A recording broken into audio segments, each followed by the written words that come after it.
Quero aqui reiterar a minha homenagem a todos os professores do Brasil, especialmente, como disse há pouco, aqueles que lecionam nos recônditos desse país, nos locais mais distantes, e que exercem, na realidade, além da missão de ensinar, um sacerdócio de retirar da escuridão, do analfabetismo, milhares de brasileiros, para que tenham oportunidade de conhecer o saber e de,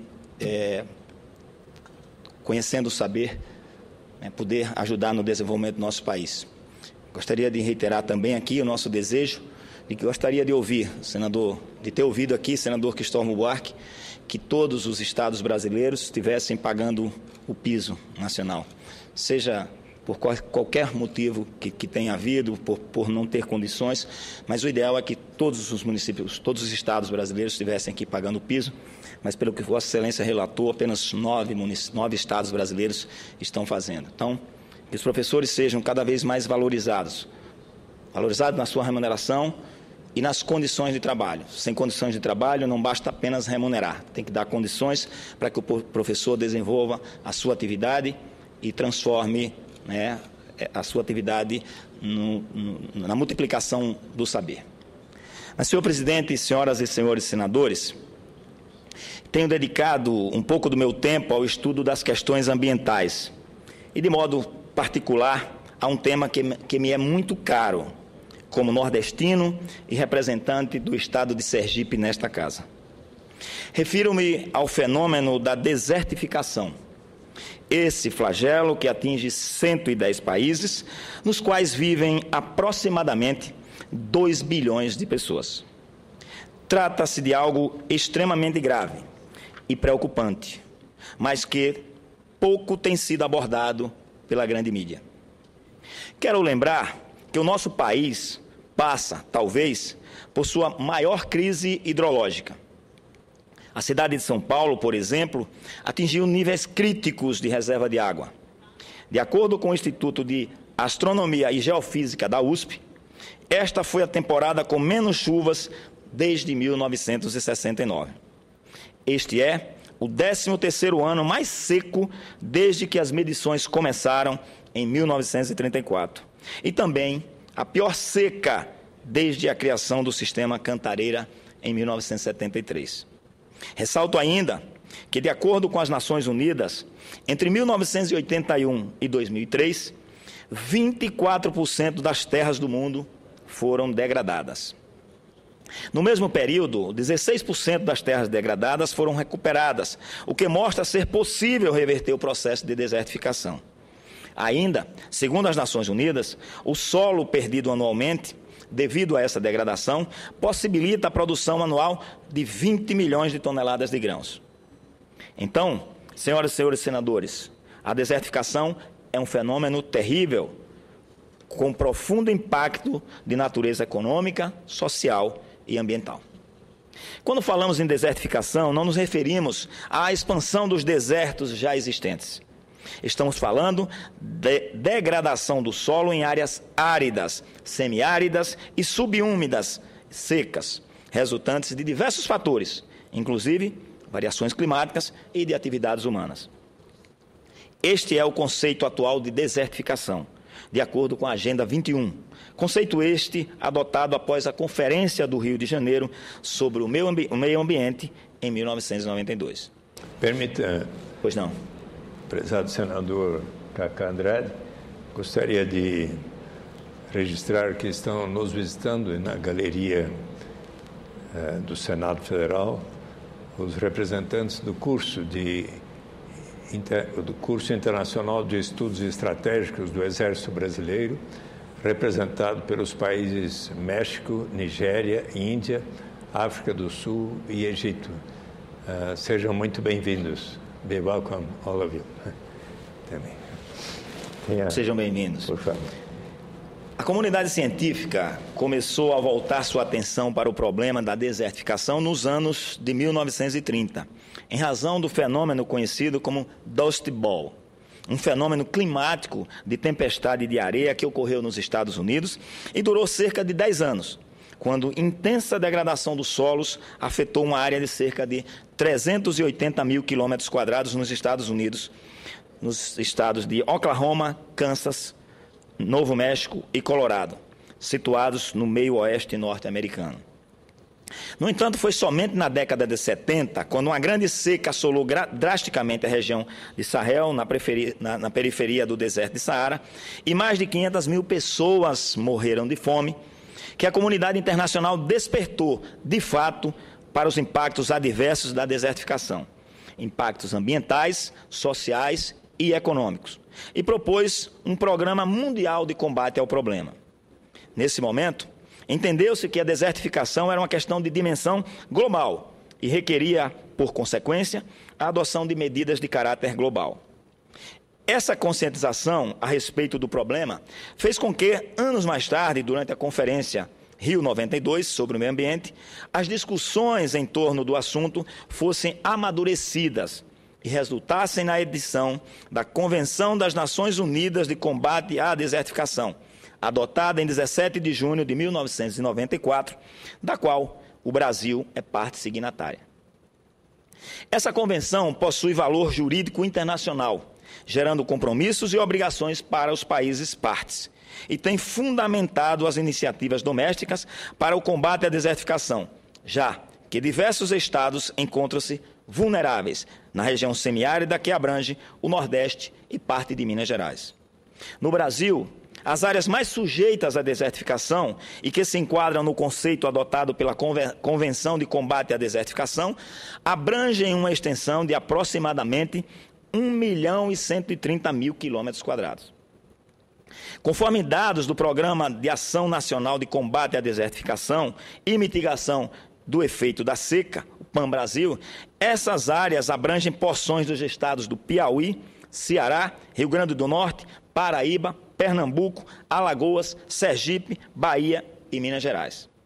São mais de 1.100 municípios e 21 milhões de habitantes dessas localidades. Isso corresponde a 40% da população do Nordeste. É a maior população do mundo concentrada numa região semiárida. É também uma região com extrema pobreza, em que mais de 50% da população dependem do programa Bolsa Família. Ainda de acordo com o PAN-Brasil, todos os estados do Nordeste apresentam áreas atingidas pelo processo de desertificação, variando somente a extensão de terras comprometidas e o grau de degradação. Destaco ainda que o PAN-Brasil classifica núcleos de desertificação em que a situação é mais grave, destacando-se Gilboés, no Piauí, Cabrobó, em Pernambuco, Irauçuba, no Ceará, e Seridó, nas divisas dos estados do Rio Grande do Norte e Paraíba. Nesses núcleos, a degradação foi resultado da substituição da vegetação de caatinga por atividade de pecuária, agricultura, exploração mineral e extração de madeira para a lenha. Então, senhoras e senhores senadores, essa é uma situação extremamente grave e preocupante e, por isso, é importante saber o que tem sido feito para enfrentar esse gravíssimo problema, com especial destaque para a situação de Sergipe. Nessa linha de raciocínio, primeiramente, eu gostaria de destacar o Programa de Ação Nacional do Combate à Desertificação e Mitigação do Efeito da Seca, o PAN-Brasil, e seus programas estaduais. Por exigência da Convenção de Combate à Desertificação, o Brasil elaborou o Programa de Ação Nacional de Combate à Desertificação, PAN-Brasil. A gestão e a implementação desse programa são de responsabilidade do Ministério do Meio Ambiente. Nos estados, as ações estão a cargo das Secretarias de Meio Ambiente, de Recursos Hídricos e de Agricultura. Até agora, os seguintes estados já elaboraram seus planos: Alagoas, Bahia, Ceará, Minas Gerais, Paraíba, Pernambuco, Piauí, Rio Grande do Norte, Sergipe e Maranhão. Apesar de terem sido elaborados esses planos, pouca coisa tem sido feita. Quero destacar aqui o caso de Sergipe. De acordo com a Convenção das Nações Unidas sobre a Desertificação, o estado de Sergipe é considerado área frágil, com riscos de desertificação na faixa central, abrangendo todo o estado, de norte a sul.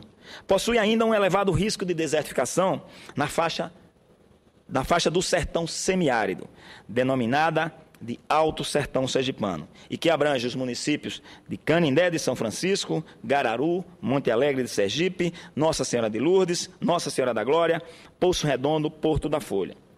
Esses municípios representam 25% do estado e concentram uma população de aproximadamente 140 mil pessoas, dos quais 75 estão na área rural, 75 mil. Por esse motivo, o estado de Sergipe foi escolhido pelo Programa das Nações Unidas para ser referência no Brasil em matéria de combate à desertificação. No Alto Sertão Sergipano, está sendo desenvolvido um projeto apoiado pelo Fundo Global Ambiental, com valor de investimento estimado em 4 milhões de reais. Esse projeto tem por objetivo reduzir e mitigar a degradação de terras em áreas sujeitas à desertificação.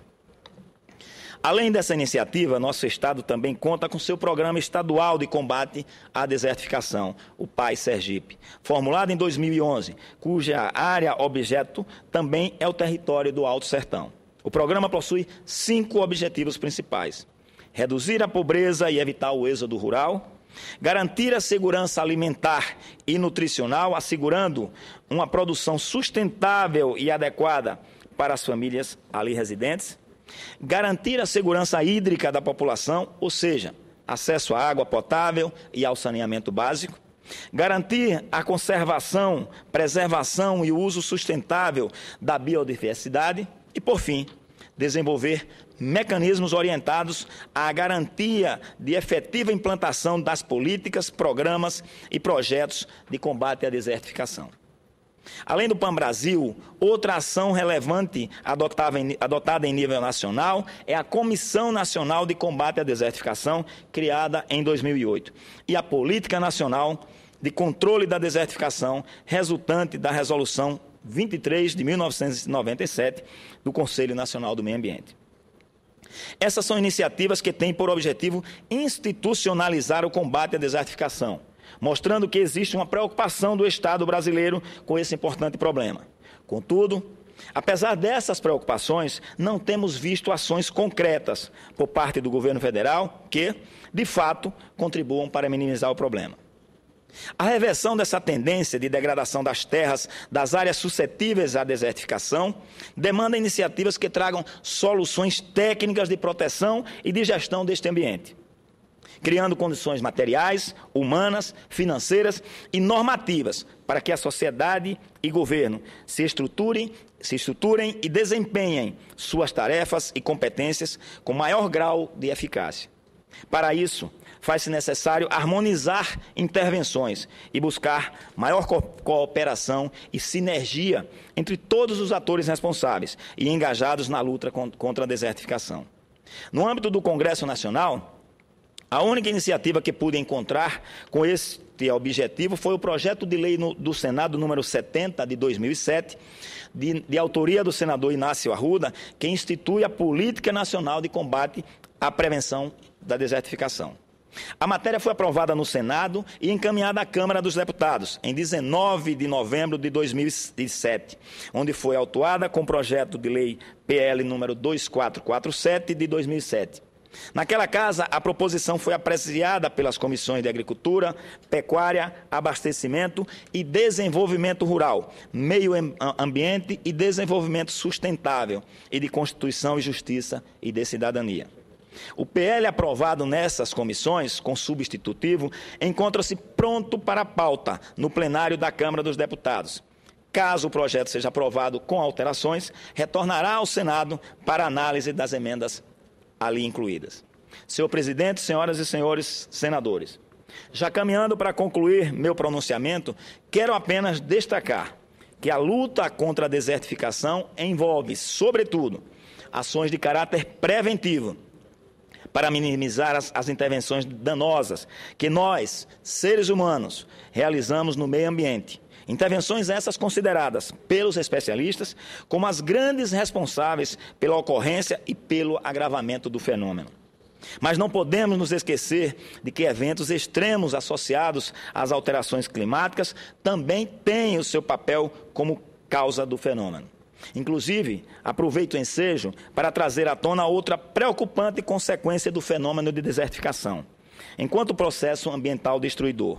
A possibilidade de surgir os chamados refugiados ambientais do clima, ou seja, grupo de pessoas que deixarão seus locais de origem por causa do impacto da mudança climática e migrarão para as grandes cidades, aumentando assim os problemas sociais já existentes. Não queremos e não podemos deixar que isso aconteça. Temos que acabar com essa possibilidade estatisticamente significativa, a qual correlaciona migrações e a degradação ambiental oriundas das mudanças climáticas. Portanto, é preciso que desenvolvamos ações de adaptação para minimizar a vulnerabilidade dos sistemas naturais e humanos.